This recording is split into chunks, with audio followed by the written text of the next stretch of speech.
America में नवंबर और दिसंबर के महीने में औसतन हर शख्स पाकिस्तानी रुपयों में तकरीबन 3 लाख रुपए की शॉपिंग करेगा, मतलब $1100 खर्च करेगा। खरीदो फरोख्त से मुतालिक कराए गए सर्वे जाहिर कर रहे हैं कि इस बार लोग पिछले सारे बरसों का स्पेंडिंग रिकॉर्ड तोड़ देंगे और हर शख्स पहले से औसतन 7 गुना ज्यादा खर्च करेगा।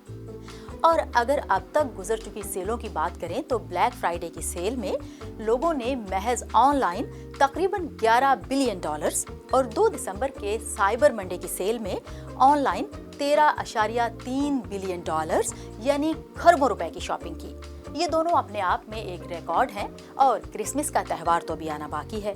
मॉल्स में बड़ी तादाद में लाइनों में लगे इन लोगों ने जो खरीदारी की वो तो अभी इसमें शामिल ही नहीं। गिफ्ट्स के अलावा लोग इस बार फूड और डेकोरेशन पर भी गुज़श्ता सालों का रिकॉर्ड तोड़ रहे हैं।